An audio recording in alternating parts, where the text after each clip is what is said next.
그러면 여기 참석하신 분들 중에 혹시 지식 추적, 날리지 트레이싱이라는 분야에 대해서 그래도 연구를 하시거나 아니면 관련해서 이미 알고 계신 분이 있으실까요?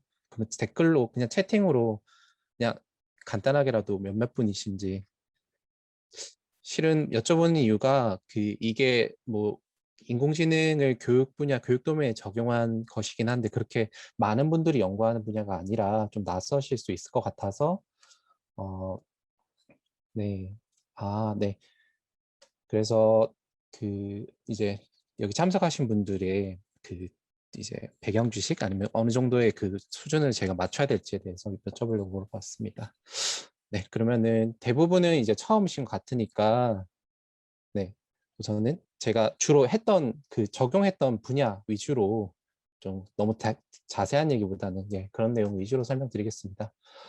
우선은 제가 지금 설명드린 것은 제 학위 논문 내용과 그리고 17년도부터 20년도 2월 정도까지 제가 참여했던 프로젝트들 위주의 이미 공개된 연구 결과 위주로 정리했어요.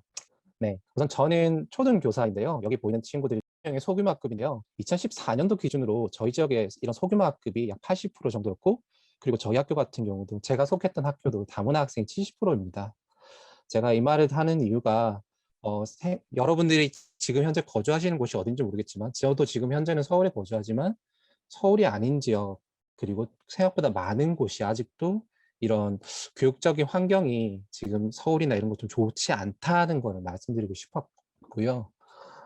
특히나 공교육 차원에서 사교육 물론 이제 그 지방도 사교육 시장이 물론 활성화는 돼 있는 곳 있습니다. 하지만 공교육 차원에서 이런 특히나 이제 주지교과라고 부르는 국영수 사과가 아닌 교과에서 이런 교육 기회를 받을 수 있는 그 기회가 제가 속했던 충청북도 같은 경우는 한 곳이었습니다. 교육정보원. 여기 보이시는 학생들이 한 20명 남짓 되는 그 각 시도 전체 도에서 선발된 학생들이에요. 근데 제가 이 친구들한테 처음에 인사를 하면서 너는 오늘 몇 시에 일어났니? 했더니 새벽 5시에 일어났다는 거예요. 저희 수업이 그때 12시쯤인데 왜 그랬을까 했더니 4시간이 걸리는 거예요. 오는데 뭐 대중교통 이용하다 보니까 그리고는 그 친구가 선생님 죄송한데 저는 4시, 6시 수업까지 수업인데 4시면 집에 가야 된다는 거예요. 막차 시간 때문에.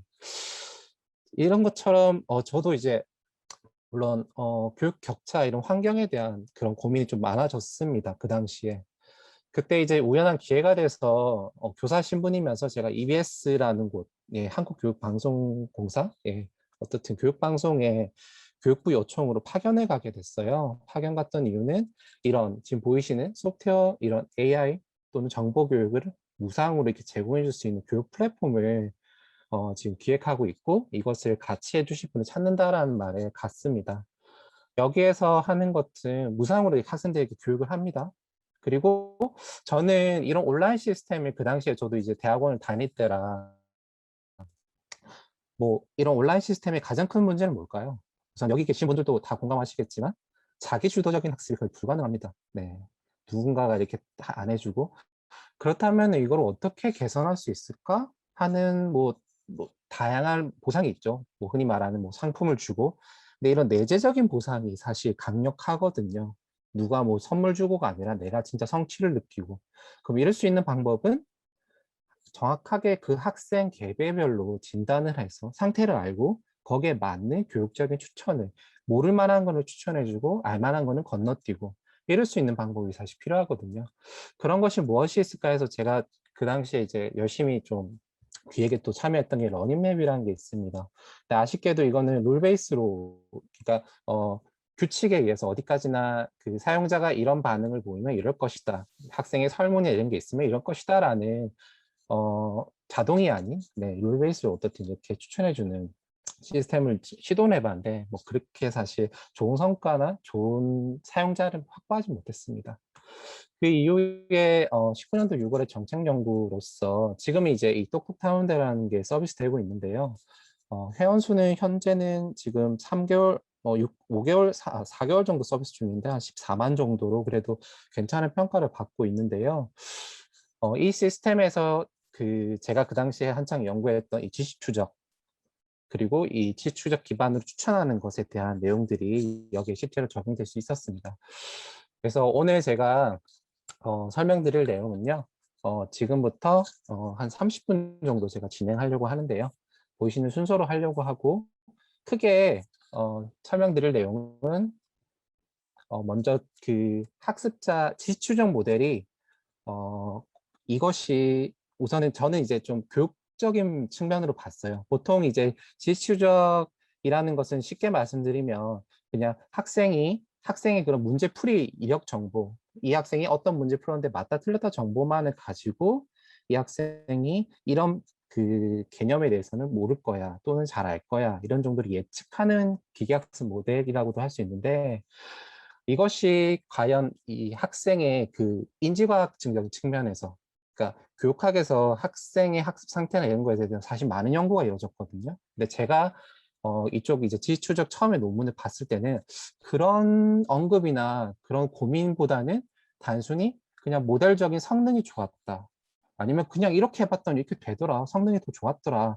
이런 조금은 저 교사 입장에 봤을 때는 너무 이제 좀 막무가내식의 접근 그런 사실 생각이 들어서 좀 더 이제 배경 이론이나 이런 것들과 결합시켜서 한번 보려고 했고요. 그래서 그 당시에는 새로웠습니다. 물론 지금은 이미 훨씬 더 좋은 모델이 많이 나왔지만 그런 모델을 한번 제안해 본 내용이고요.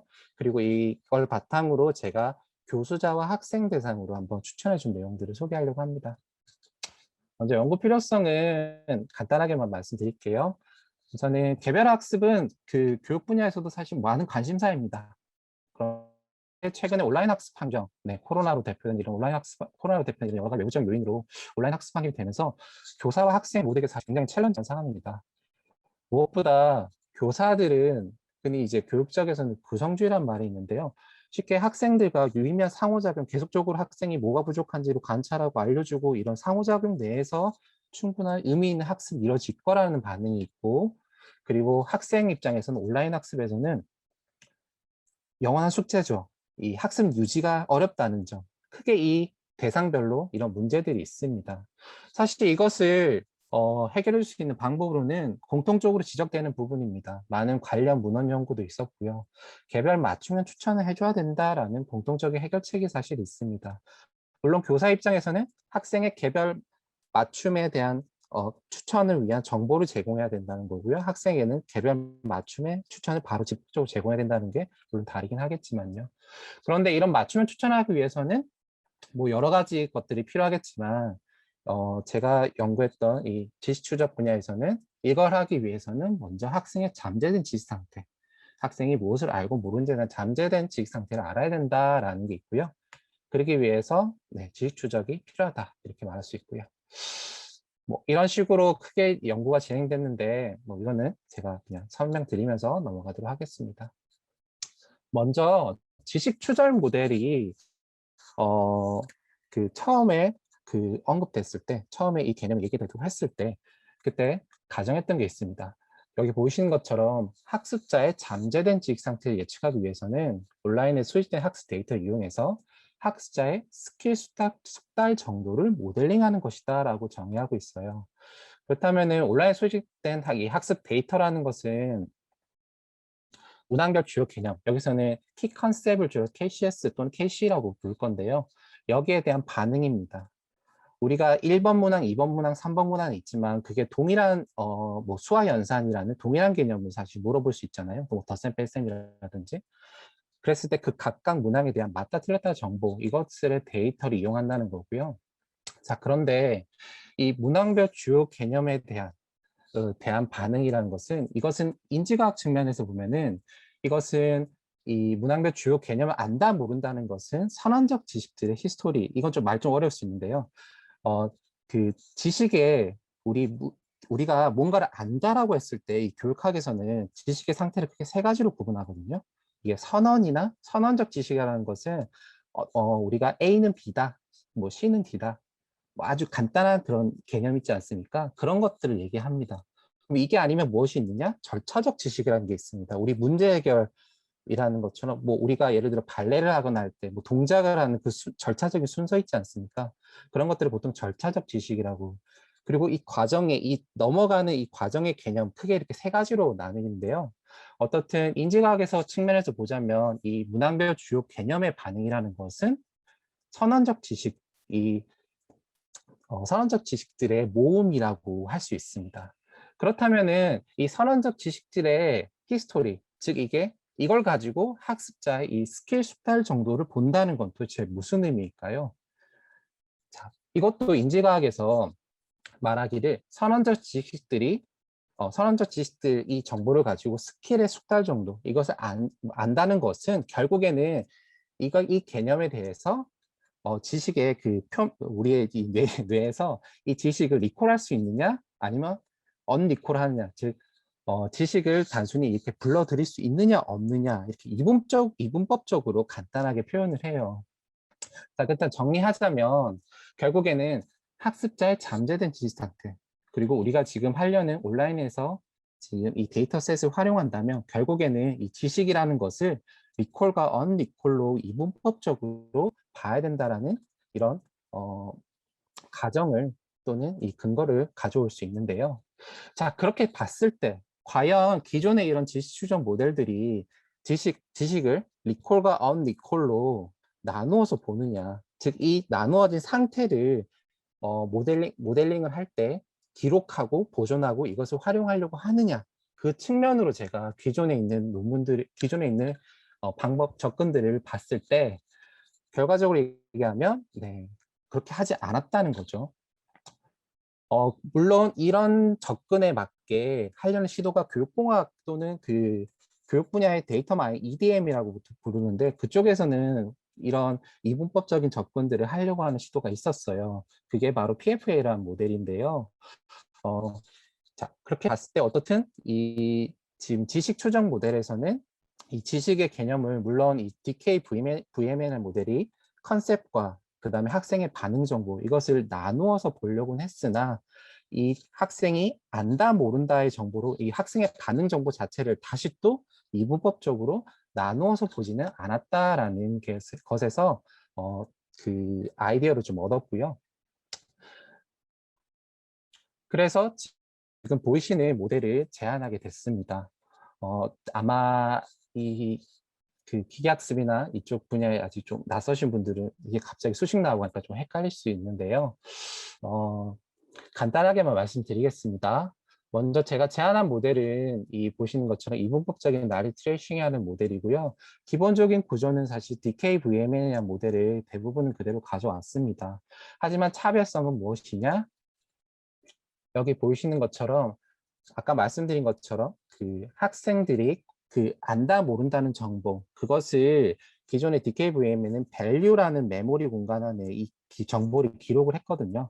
그것을 보시는 것처럼 unrecall과 recallable 이런 메모리로 다시 분리해서 네, 저장하고 이 정보들을 활용해서 결국에는 최종적으로는 이 학생이 보이시는 것처럼 이 학생이 1번 문항을 풀었을 때, 여기서는 실제 데이터는 0인데 이런 정보들을 이용해서 예를 들어 45번 문항을 풀었을 때 실제는 0이죠. 그러면 우리 모델 역시도 즉 기존의 어떻든 이 메모리 공간 안에 크게 이제 리드 프로세스와 라이트 프로세스로 보시는 것처럼 나뉩니다. 가상의 메모리를 두고요. 이 메모리에다가 사용자의 반응 정보를 기록을 하는 건데요. 기록을 할 때 특징은 네, 여기 보시면 학생의 퀘션, 그러니까 1번 문항에 대한 리스폰스가 여기서는 실제라면 0이라고 할게요. 이 0이라는 정보, 이 0이니까 이것은 틀린 정보잖아요. 그러면은 이건 unrecallable에 저장이 돼야 되겠죠. 그럼 보이시는 이 초록 색깔, 이 패스로 이렇게 전달이 되면서 네, 이 정보가 네, 이렇게 기존에 있는 메모리에 관련한 정보를 지우고 다시 또 이 새로운 정보가 기록되는 형태로 네, 정보가 이제 누적되게 되고요. 이런 식으로 모델들이 진행되게 됩니다. 자, 그리고 마지막에도 이런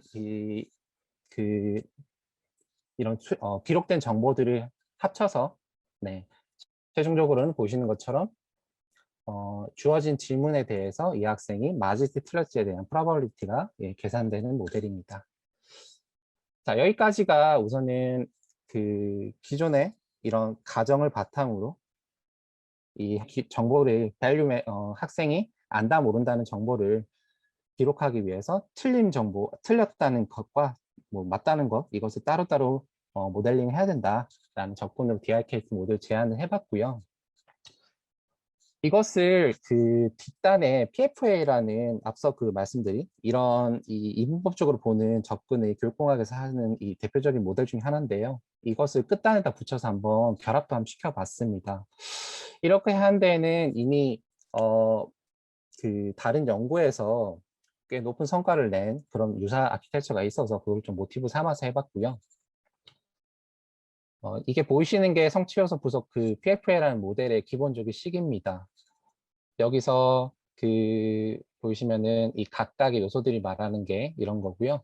결국에는 성공시도 실패라 시도가 돼 있지만 이 학생들의 맞은 맞은 문항의 개수와 틀린 문항의 개수 이 각각들을 이용해서 이 학생이 이 개념에 대해서 안다 모른다를 네, 다시 이것도 예측하는 모델입니다. 보이시면은 마지막 끝단에 네, 이 모델들을 결합해서 한번 해봤고요.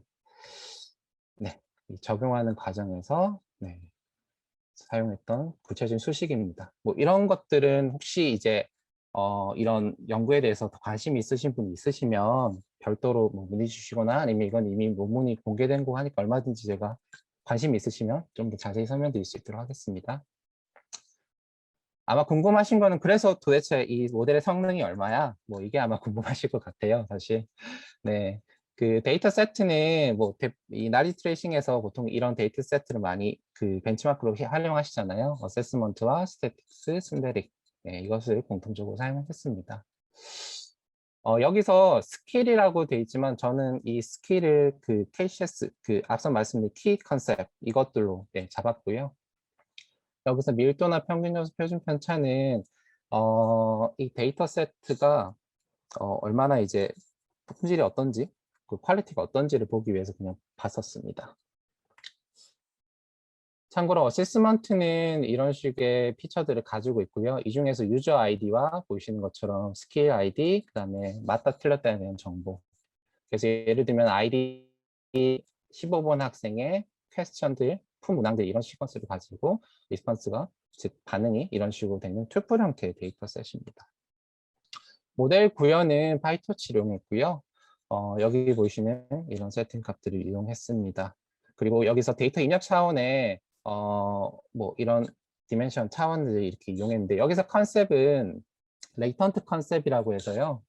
앞서 여기에 이 학생이 푼 문항 정보를 키밸류라는 곳에 따로 이제 저장을 하게 되는데 이때 이 correlation weight를 구합니다. 이것의 의도는 이 문항 자체가 다른 문항들과 얼마 간의 관계성을 가지는지를 임의 개수만큼의 해서 소프맥스로 이렇게 비교를 하는 거거든요. 이렇게 했을 때 이 개수를 뒤에 보이시는 네, 이 컨셉으로 네, 임의로 잡았습니다. 사실 이것이 좀 50개를 그대로 넣게 됐을 때 사실 속도가 너무 늦어지니까 그대로 사용할 수 없었고 그래서 그 임의로 이 관련 있는 컨셉들을 그 임의로 좀 지정을 했습니다. 아, 이것은 이 50개 중에 이것을 유형화를 시키자면 이렇게 묶을 수 있겠네요 라고 생각을 해서 이렇게 잡아봤습니다. 네, 이것이 실험 결과입니다. 네, 보이시는 것처럼 사실 모든 데이터셋에 대해서 다 성능이 좋다는 아니고요. 하지만 유의미한 것은 우선은 그래도 이 벤치마크로 했던 세 가지 데이터셋에 대해서는 AUC 측면에서는 모두 다 네, 성능 향상을 보였다는 게 특징입니다. 하지만 제안했던 DRKT 여기에 QFA를 일단 결합한 모델이다 보니까 이 예측 정확도가 확연히 좀 떨어지는 예, 부분을 좀 보였던 것 같습니다. 그런데 그 제가 사실 논문을 이거를 퍼블리시 할 때도 그렇고 그리고 어디 그 이 논문을 그 퍼블리시한 컨퍼런스에서도 얘기했고 그리고 그 최종적으로 이 모델이 실제 서비스나 그래도 많은 이 실제 교육을 하시는 도메인 전문가들 수학 교육을 하시는 분들에게 인정을 받았던 게 바로 이 부분인데요. 이 모델에 결국에는 이 모델이 하려는 것은 각 키 컨셉별로 그 이 학생의 이 각 컨셉별로의 맞다 틀렸다의 그 예측률을 구하게 되지 않습니까? 그것들을 결합해 놓은 겁니다. 스텝별로. 이걸 처음 보시는 분들은 좀 낯서실 수 있는데요. 보는 방법은 이렇습니다. 차근히 설명드릴게요. 먼저 결과 비교의 적용 데이터. 예를 들어 아이디 30번인 학생 다 이제 여기 보신 DKT, DKVM부터 쭉 나오는데 이 제안했던 DKT도 그렇고요. 이 각각의 모델들의 동일한 이 아이디 학생의 이 정보들을 넣은 겁니다. 퀘션이 이렇게 쭉 나가고 리스폰스가 이렇게 쭉 들어갈 때 총 50개 스텝에 대해서 네, 이거를 이제 러닝 트래젝토리라고 부르는데요. 러닝 트래젝토리를 생성한 건데요. 먼저 이 각각의 색깔이 나타내는 건 이 컨셉들입니다. 키 컨셉들. 이 첫 번째는 도형 A, 두 번째는 측정, 초록색은 측정, 여기 보시는 하늘색은 도형 B, 그 다음에 수화연산 A, 수화연산 B고요.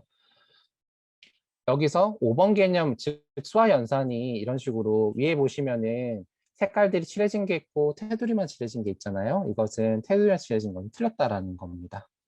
그래서 DKT로 처음에 보면은 첫 번째는 이 도형 A에 관한 그 문제를 풀었고 이것은 맞다라는 이력만 가지고 이 학생이 러닝 트래젝토리를 그렸을 때 처음 스텝에 당연히 동일 문제니까 이 첫 번째 네모를 보면은 색깔이 진하죠. 이 진하다는 것이 1에 가깝다는 거고요.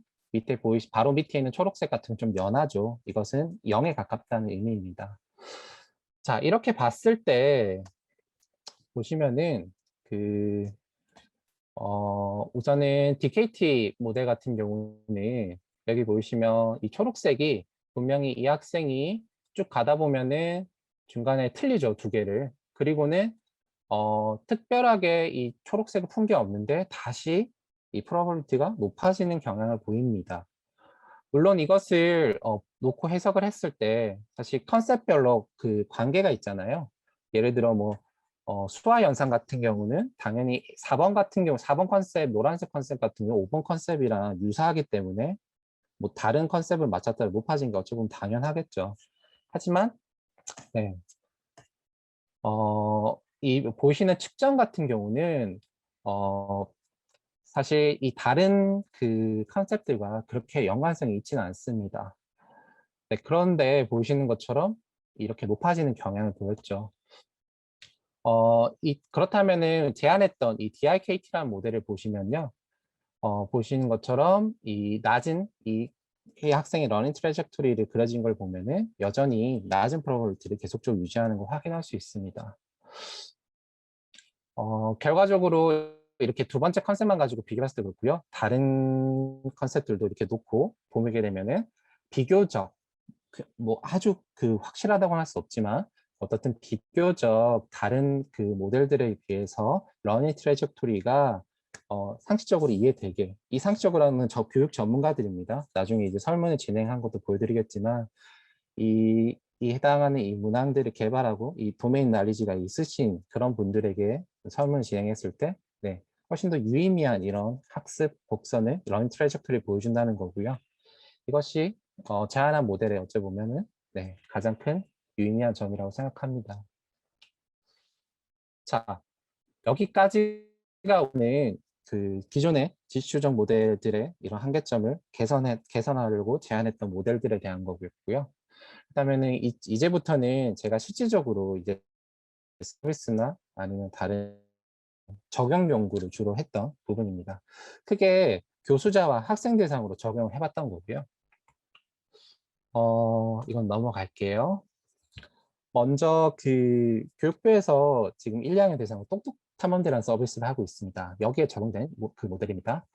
먼저 여기서는 그 당시 여기서 요구했던 것은 두 가지입니다.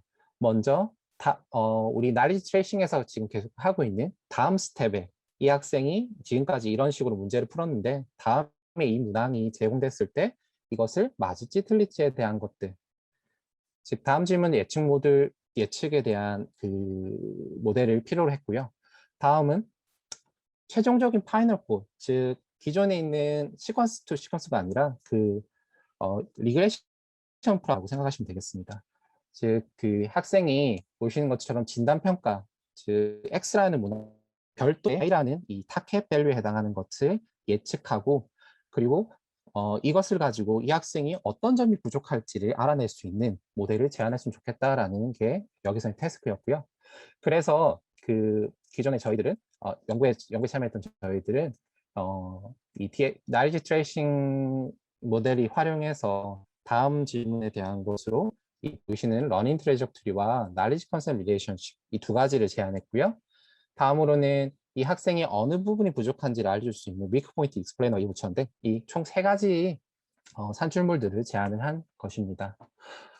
먼저 다음 질문 예측 모듈에서는 기존의 그 나이 트레이싱에서 하려고 했던 보시는 것처럼 이 학생의 퀘션과 리스폰스가 제공됐을 때 다음 스텝에 퀘스천 그 다음에 제공됐던 퀘스천 예를 들어 뭐 1번 50번까지 있을 때 51번째 이 학생이 맞을지 틀렸지 즉 맞을 거라는 이 probability를 예측하는 태스크였고요. 이걸 가지고 저희는 이렇게 두 가지를 제공했습니다. 제가 지금 설명 좀 건너뛰었네요. 여기서 부분은 교수자를 위한 서비스입니다. 교수자에게 결국에는 이 러닝 트레이젝토리와 나리지 컨셉 릴레이션십을 제공하려고 하는 게 목표였습니다. 그리고 두 번째는 시험 점수 예측 모델은 결국에는 이 최종 평가 새로운 그 타깃 값인 최종 평가를 예측하려고 했고요. 그리고 여기에는 그 저희가 셰플릿 밸류를 이용해서 이 학생의 위크 포인트 설명해 줄 수 있는 위크 포인트 패널을 제안을 했습니다. 네, 러닝 트레저토리 앞서 보신 거니까 생략을 하겠고요. 자, 여기서 라리지 컨셉 릴레이션이라는 것은 여기 보이는 이 그 하나의 원 하나 각각이 컨셉들입니다. KCS라고 불리는 앞서 말씀드린 컨셉들이고요. 이 컨셉들 간의 관계를 이렇게 추출하는데 여기 나와 있는 이 수식 같은 경우는 그 2014년도 닙스에 게재됐던 그 딥 날리지 트레이싱 그 모델에 있는 방법을 그대로 한번 차용을 해봤습니다. 여기서 의미하는 것은 보시는 것처럼 번째 이 학생이 KCS 그 특정 문항을 맞췄을 때 다음 타임 스텝에서 제2번째 KCS 맞출 확률 이런 것들을 다 모은 다음에 여기서 이제 궁금해하는 이 해당하는 컨셉의 이 프로버비티의 상대적인 값을 쓰려고 했고요. 이런 식으로 함으로써 네, 혹시 뭐 질문이 있으신가요? 누가 얘기하신 것 같아서. 아닙니까? 네. 이런 식의 키 컨셉을 그려봤습니다. 다음에 위킹 포인트 익스플레이너는 그 리그레이션 프로블럼이라고 말씀드렸잖아요. 예를 들어 이 학생의 실제적으로 밑에 보이시는 이런 문항들의 진단 평가들을 받습니다. 보이시는 것처럼 뭐 모옥이라는 그 평가를 받고 그때 46점을 받았고 뭐 44점 받았고 이런 식으로 문항을 받았을 때 최종적으로 학기 말의 테스트에 이 학생이 받을 점수 실제 값은 뭐 여기서는 트루스라고 70이라고 나오고요. 밑에 보이시는 좀 지나게 된 게 이 모델이 예측한 값입니다. 물론 여기서 제시한 것은 잘 예측된 샘플을 좀 보여드렸고요. 어쨌든 여기서 이제 셰플릿 밸류 이용해서 제공했던 것은 보이실 때 우측에 있는 파란색은 이 모델이 예측을 할 때 네거티브하게 이 예측안에 네거티브하게 영향을 끼친 요소들을 영향력의 정도에 따라서 이렇게 나열을 한 겁니다. 즉 바의 길이가 길면 길수록 더 큰 영향을 끼쳤다는 거고요. 착각하시는 게 밑에 보시면 숫자들은 수순서 45, 뭐 수색이 55라는 것은 이 원점수라고 생각하시면 되겠습니다. 자, 이 데이터 세트는 당시 이제 연구학교 학생들 대상으로 이 정도 인스턴스를 가지고 수집은 했습니다. 사실 크게 큰 숫자는 아니고요. 물론 근데 이제 이 모델 같은 경우는 제가 여기서는 지금 실지는 않았지만 다른 논문에서 준이라는 이런 중국에 있는 서비스가 있습니다. 거긴 공개된 데이터셋이 있고 인스턴스가 기억에 10,000단위였던 것 같아요. 그 데이터를 가지고 이미 퍼블리시한 논문의 그 기법들을 여기다 적용했기 때문에 네, 이 인스턴스가 좀 작더라도 그대로 좀 적용한 차원에서 해봤고요. 보시는 것처럼 모델의 성능은 앞서 말씀드린 그런 그 테스트 결과 예측하는 모델, 이 XGBoost라는 모델을 사용했는데 여기서 RMS는 이 정도로 보였고요. 그리고 이 나리지 트레이싱 모델, 앞서 말씀드린 DIKT 모델 같은 경우는 이런 정도의 성능을 보였습니다. 자, 그런데 특히나 이제 여기서 이제 실제 프로젝트에 적용하시고 할 때 하겠지만 물론 이 이 분야를 연구하시는 엔지니어 분들께서는 이런 수치로 얘기하시면 당연히 끄덕끄덕 하시고 넘어갈 수 있지만, 주로 이제 이걸 제안한 발주처라고 할 수 있나요? 그럼 고객에 해당하는 그런 분들은 사실 잘 모르시잖아요. 저도 프로젝트에 참여하면서 어떻게 보면은 이런 큰 단위의 프로젝트에 사실 저처럼 경험 없는 사람의 모델이 적용될 수 있었던 것은 무엇보다 제가 그들의 니즈를 잘 알기 때문이지 않을까 싶습니다. 그러니까 이런 수치는 사실 이런 의사결정하는 사람들에게 사실 관심사는 아닙니다. 그냥 좋은가요, 나쁜가요? 그게 중요한 거지. 근데 정말 중요한 게 뭐냐? 실제 이거를 사용할 교육 전문가들이 봤을 때 이것이 과연 정말 유의미할까? 그것이 저는 더 중요했고, 그것 때문에 제가 제안한 모델이 실제 서비스에도 적용될 수 있지 않았을까라고 생각하고 있고요. 당시에 이제 이 프로젝트에 참여했던 그 전문가들, 그리고 내용 전문가들 또는 이 시스템 담당자, 관리자들 대상으로 앞서 보여드린 세 가지 있잖아요. 러닝 트레젝토리, 그 다음에 컨셉 맵, 그리고 위크포인트 익스플레이너. 뭐 거창하게 이름 보셨지만 보여드린 결국에는 교수자에게 제공해 줄 만한 학습자의 상태를 알 수 있는 이 세 가지 산출물들이 과연 유의미할까요? 라는 측면으로 다시 제시를 해봤습니다. 그렇게 했을 때 결과적으로 어떻든 좋은 평가를 받았고요. 무엇보다 크게 이제 의미가 있었던 게, 여기 보이신 이 컨셉 릴레이션십 같은 경우는 사실 이런 교육 분야의 이런 나레지 트레이싱이나 추천 모델을 적용하시려는 분들의 입장에서는, 제가 알기로는 제가 지금까지 만났던 많은 이런 현업에서 하시는 분들의 듣기로도 그렇고, 아직도 그 룰 베이스로 이 컨셉 맵을 수작업으로 만드시고 이 컨셉 맵 바탕으로 학습자를 진단하고 추천하는 게 여전히 많이 쓰이고 있다라고 알고 있습니다. 해외에 있는 뭐 유명 시스템들도 제가 관련 논문이나 관련 뭐 페이퍼들 찾아봤을 때는 여전히 이 방법이 여전히 유효하다 보고요. 근데 이것의 문제는 무엇이냐? 많은 비용과 시간, 그리고 내용 전문가들의 투입이 필요합니다. 즉 돈과 시간이 많이 든다는 거죠.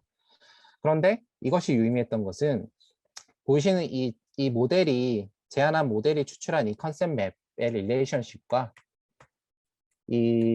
이분들이 정책 연구를 이미 앞서 진행을 하셨어요. 18년도에.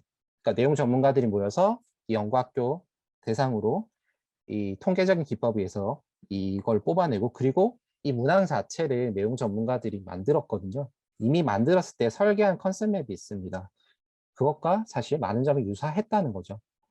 이런 점 때문에 신뢰를 무엇보다 높은 신뢰에 대한 평가를 받을 수 있었고요. 그래서 적용할 수 있었지 않을까, 저렇게 저는 평가하고 있습니다. 실제 서비스, 이건 초기 버전입니다. 베타 버전일 때 이런 식으로 적용이 됐고요. 앞서 말씀드린 위크포인트 익스플레이너가 이런 식으로 학생에게 대략적인 현재 자신의, 너가 다음 학기 이 정도 성취를 보일 것 같아. 그랬을 때 너는 보시는 것처럼 여기 중간에 텍스트로 지금 너무 좀 복잡하게 돼 있는데, 보시면은 수에 어떤 활동을 할 필요가 있어, 이 개념을 이렇게 설명하고 있잖아요. 보시는 이런 부분들을 앞서 보이는 러닝 트래젝토리에서 가져온 부분 적용하고 있습니다. 자, 지금까지가 교수자 입장에서 말씀드린 앞서 세 가지 그런 피드백들이 얼마나 유의미했는지를 제가 간단히 소개해드렸고요. 시간이 생각보다 많이 오버돼서 이 부분은 설명드리겠습니다.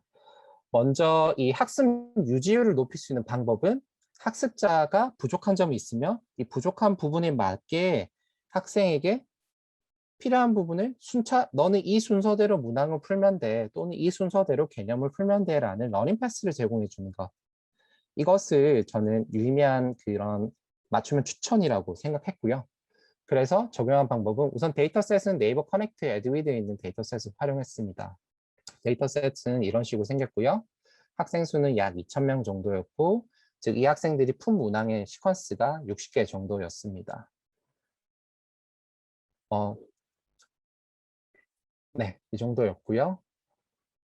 제안한 모델의 기본적인 구조는 이렇습니다. 여기서는 당시에 제가 연구했을 때는 이 DRKT 모델을 제가 아직 퍼블리시하거나 하기 전이라 적용하진 않았었고요.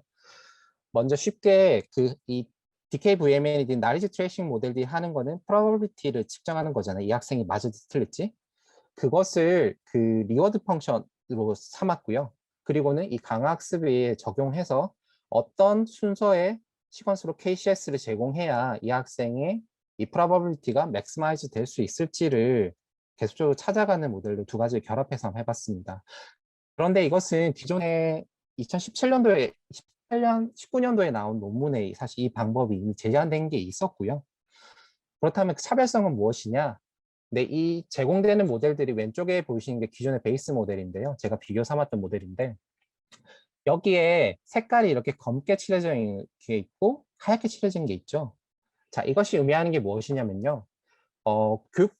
교육을 사실 안 하시는 분들 입장에서 보면 이 파스는 그냥 이렇게 나오니까 프로버빌리티가 맥시마이즈 되니까 좋은 게 아니야 라고 생각할 수 있습니다. 하지만 이것이 이 색깔이 의미하는 것은요. 이 교육에서 사실 크게 좀 정설처럼 좀 받아들인 개념이 있습니다. 블룸이라는 학자가 정의한 교육 목표 분류학이라는 게 있는데요. 쉽게 학생의 인지 발달 단계로 봤을 때 여기 학습 목표라 되어 있고 리멤버링이 되어 있고 밑에 보면 크리에이팅이 되어 있는 게 있잖아요.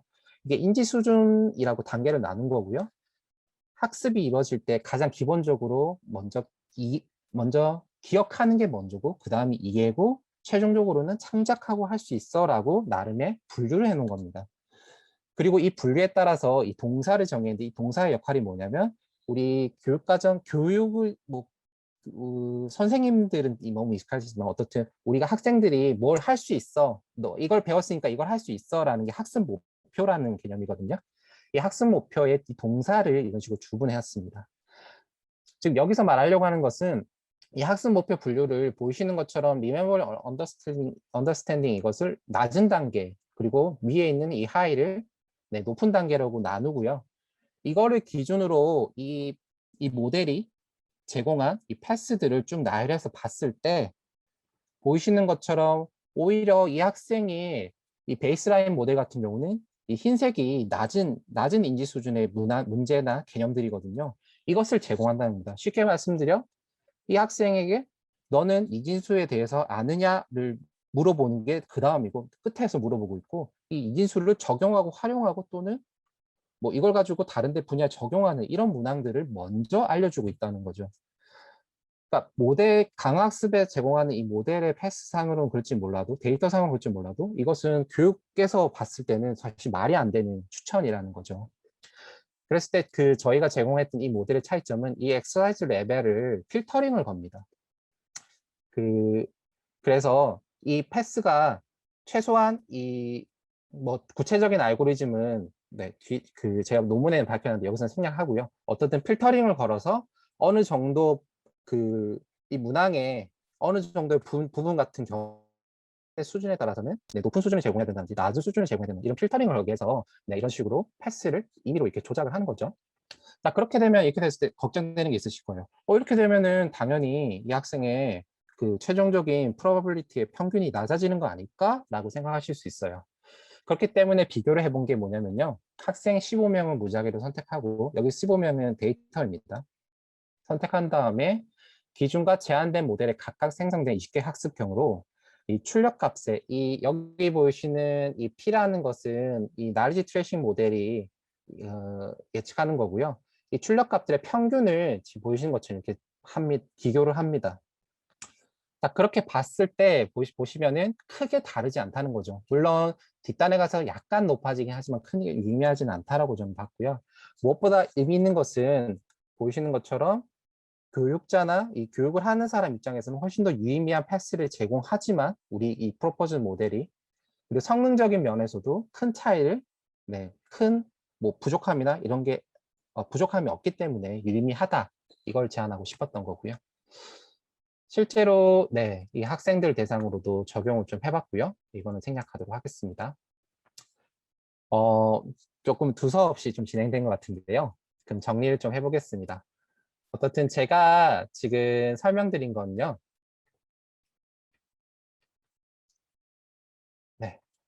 먼저 지수추적 모델에 대한 배경 이론에 대해서 좀 탐구를 해봤고요. 그것을 정보 처리 이론 관점에서 봤을 때 기존 모델들이 학생의 날리지 스테이트를 안다 모른다 이분법적으로 따로따로 이렇게 모델링 하려는 시도를 하지 않고 같이 이렇게 뭉쳐서 하려는 시도를 했다. 그렇기 때문에 이것을 구분해야 된다.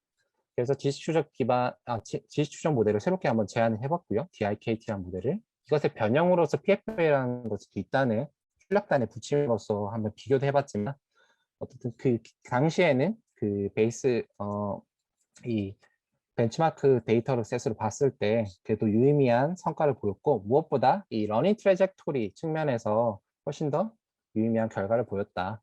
그리고 이런 것들이 기존의 교수자와 학생에게 적용할 수 있는, 적용했던 사례들을 한번 간단하게나마 한번 소개를 드려봤습니다. 네, 그 퓨처워크 같은 경우는 마지막에 혹시나 답변할 게 없으면, 질문이 없으면 제가 한번 말씀드려보고요. 궁금하신 거나 아니면 제가 좀 부족했던 게 있으면 얘기해 주시기 바랍니다. 질문 있으신 분들은 마이크 켜시고 이제 바로 질문해 주셔도 괜찮을 것 같습니다. 안녕하세요. 저 업스테이지의 박성래입니다. 네, 안녕하십니까? 강의 너무 잘 들었고 많은 것을 배울 수 있는 자리가 된 것 같습니다. 아닙니다. 궁금한 점이 몇 가지가 있는데요. 저 네. 지금 개발하신 저 모델 또는 적용하실 때 전부 다 스킬 위주로 지금 트레이싱을 하신 것 같아요. 네. 어떻게 보면 퀘스천 레벨이 아니라, 그러면 스킬 레벨로 보면 스킬 안에는 다양한 퀘스천이 있고, 그러면 학습 로그를 보게 되면 퀘스천이 굉장히 많을 테니까 굳이 이런 난리지 트레이싱을 안 하고 스킬 레벨에 뭐 스태티스틱스를 좀 뽑아가지고 뭐 본다든가 하는 게 더 효과적일 수도 있겠다라는 생각이 드는데요. 이 부분에 대해서 어떻게 생각하시나요? 퀘스천 레벨에서 보는 것과 이제 스킬 레벨에서 보는 것 차이. 사실 먼저 그 말씀하신 것처럼 퀘스천보다 스킬로 가게 되면은 훨씬 더 이제 개수가 작아지고, 그러다 보니까 굳이 이런 복잡한 딥러닝 모델이나 이런 것보다는 통계적인 기법을 접근하시면 어떨까? 지금 그런 말씀이실까요? 네. 우선은 통계 모델로서 분명히 접근하는 것보다 예측률이 훨씬 더 높아졌다는 게 유의미했고요. 근데 그 전에 저는 우선은 퀘스천이라는 게 퀘스천 단위로 보는 게 무엇보다 유의미할까? 저는 좀 거기에 대해서는 부정적이었어요. 왜냐하면 우리가 문항이 많을 수 있는데 그 문항들이 실제로 물어보고 있는 개념들이 무엇이냐라고 봤을 때는 유사하다고 할 수 있고요.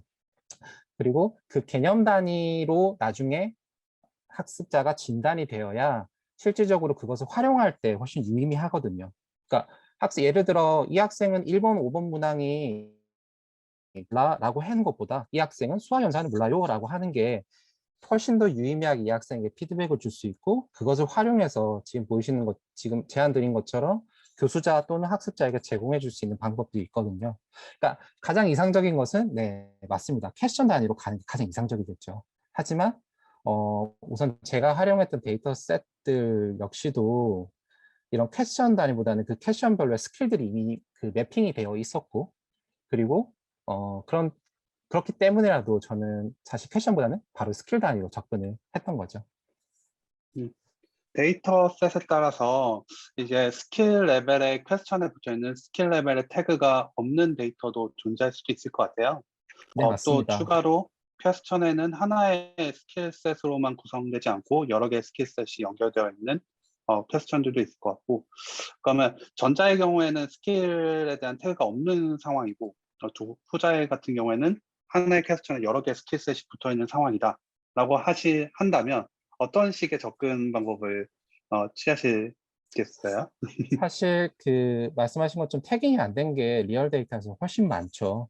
그렇기 때문에 제가 알기로는 이미 뭐 최근에는 아니지만 1, 2년 전에 그런 문항들의 그 컨셉트를 하이라키를 자동으로 추출하고 그걸 가지고 다시 스킬을 매핑하고 그걸 다시 인베딩해서 하려는 시도가 이미 있지 않습니까? 근데 그런 방법들도 저도 뭐 작게나마 좀 해보고 했는데 굉장히 성능이 아직은 떨어지더라고요. 그러니까 이미 매핑된 데이터셋을 제가 가지고 있는 입장에서는, 그러니까 그런 것들이 계속적으로 이루어져야 되겠죠, 당연히. 하지만 제가 지금 실제로 이제 서비스를 적용하는 것도 측면에서도 연구를 하다 보니까요. 아무래도 그런 위험성을 감수하는 것은 조금은 저에게는 좀 힘듦이 있었습니다. 그리고 그 말씀하신 것처럼 하나의 컨셉, 하나의 문항에는 여러 가지 컨셉이 사실 들어가 있습니다. 그래서 제가 뭐 최근에 나와 있는 막 좋은 모델보다도 DKVM에는 더 이제 베이스로 삼았던 이유가 이 DKVM에서 키밸류에서는 아까 말씀드린 콜리레이션 웨이트에서 레이턴트 컨셉들을 물론 임의 값이긴 하지만 지정을 하고 그것들의 개수만큼 즉 그 한 문항에 그래도 한 20개나 뭐 몇 개 정도의 이런 유사 개념들 간에 관련성이 있을 거야. 그리고 그거를 콜리레이션 웨이트를 다시 계산을 하게 하거든요. 즉 이 모델에서도 말씀하신 것처럼 하나의 컨셉에는 다른 컨셉들과 관계성이 어느 정도 내포되어 있을 거야라는 가정을 담고 있긴 합니다. 그래서 저도 말씀하신 그런 부분들을 충분히 고려를 해서 이 모델에 있는 그 DKVM의 키밸류 에서 콜리레이션 웨이트를 계산한 것을 그대로 좀 차용을 해봤던 거기도 하고요. 너무 답변 감사합니다. 뭐 아니, 질문이 또 하나 있는데 마지막으로 하나만 더 질문을 좀 사실 하고 청한 용어 싶은데 갖춘 지금 네, 잘 들리시나요? 네, 저는 네. 잘 들립니다. 마지막으로 질문 하나만 더 할게요. 지금 만약에 퀘스천 어떤 문제가 있다. 그리고 트레이싱을 한다라고 했을 때 퀘스천을 어떤 스킬 레벨로 이렇게 매핑해서 본다고 했는데 퀘스천 레벨에서 사실 들고 있는 어떤 지표들이 있잖아요. 같은 스킬이라고 하더라도 어떤 퀘스천은 4지 선다고 어떤 퀘스천 2지 선다고 하면 이게 정답 기본적인 베이스가 되는 확률이 좀 차이가 많이 날 텐데 그런 게 그럼에도 불구하고 스킬을 이렇게 잘 넣어도 충분히 난이 트레이싱이 된다고 생각을 하시나요? 그거를 반영할 수 있는 어떤 방법은 없을까요? 사실 그 뭐 이미 제가 했던 내역을 보시면 알겠지만 사실 퀘스천 단위로 접근하는 것 자체에 대해서 사실 많은 고민을 하지 못했습니다.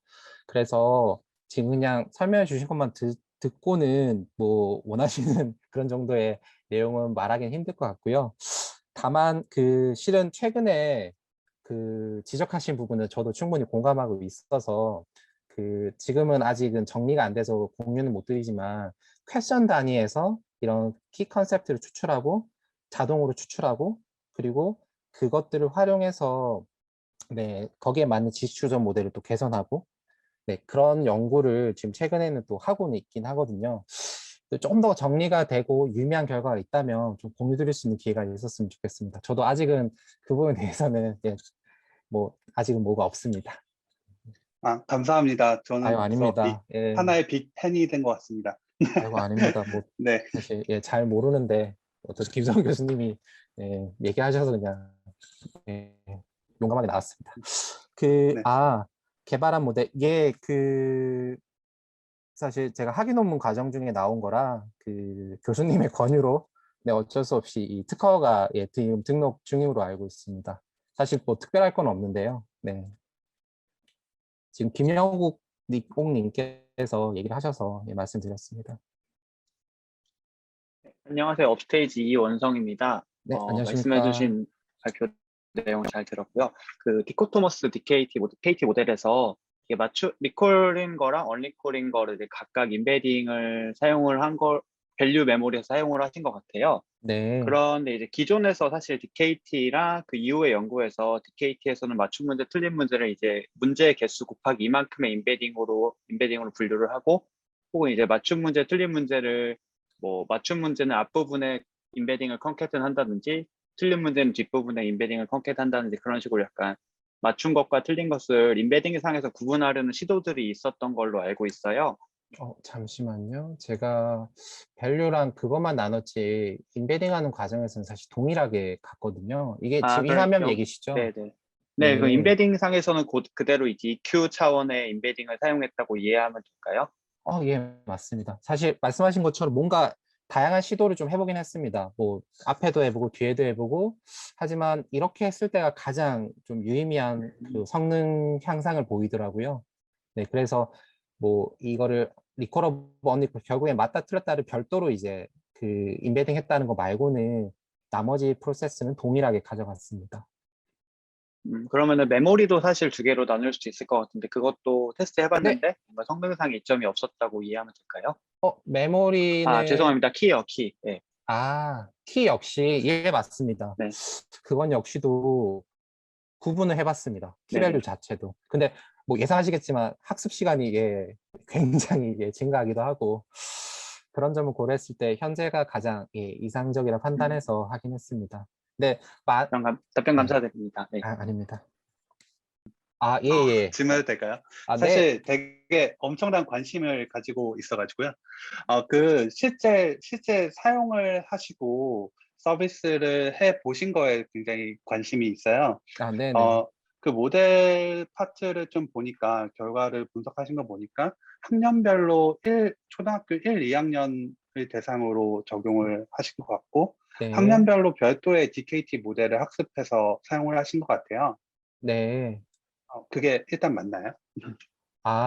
우선은 실제적인 적용 차원에서는 음, 난리 스트레칭 모델이 사실 가능한 거는 다음 스텝의 그 예측이지 않습니까? 하지만 음, 어떻든 그 고객이 요구한 것은 그것도 있지만 이 학생의 그 마지막 학기에 또는 다음 학기에 성취 정도를 예측해 달라는 요구가 있어서 그렇다면은 어떤 모델이 결국엔 리그레션 프로블럼으로 되기 때문에 어떤 모델이 좋을까 해서 여러 가지를 결합해 봤습니다.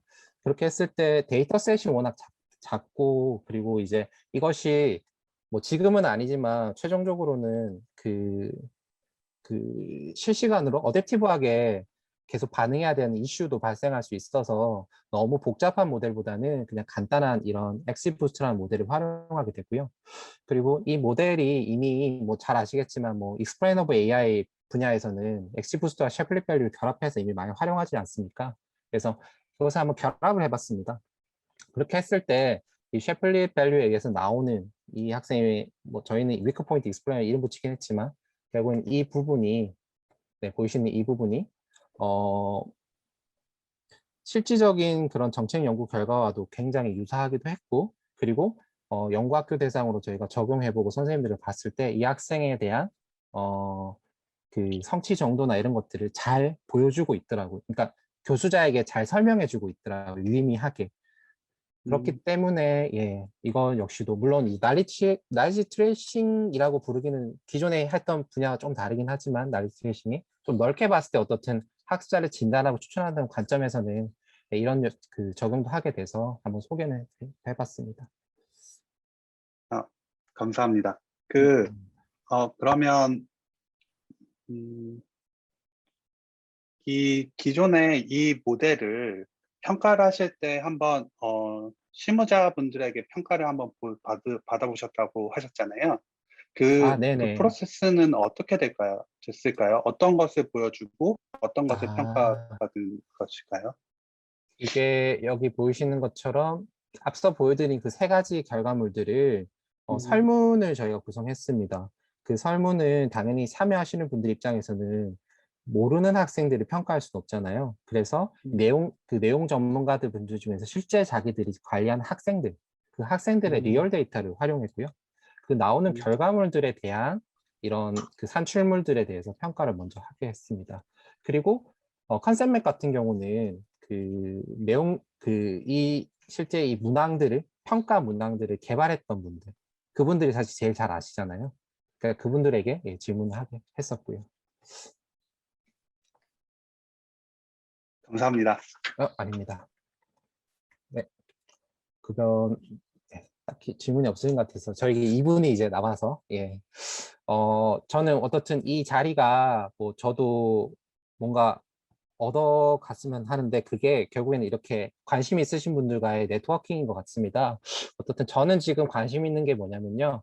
여기 보이시는 것처럼 흔히 기계학습의 콜드 스타트 프로블럼이라고 얘기하잖아요. 그러니까 뭐 많은 이런 온라인 시스템들이 가지고 있는 문제인데 학생의 진단 평가나 뭔가 진단을 해야 됩니다. 아니면 이력들이 쌓여야 되고요. 그 전까지는 할 수 있는 게 사실 없잖아요.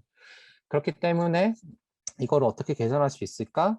그걸 했을 때 보통 대안점으로 받는 게 당연히 이런 컨셉맵을 만드는 거고. 그래서 그렇다면은 다시 또 돌아가면 이 컨셉맵은 또 시간과 돈이 비용이 되니까 또 자동으로 해야 되는데 이 컨셉맵은 또 데이터가 사실 또 필요한 거고.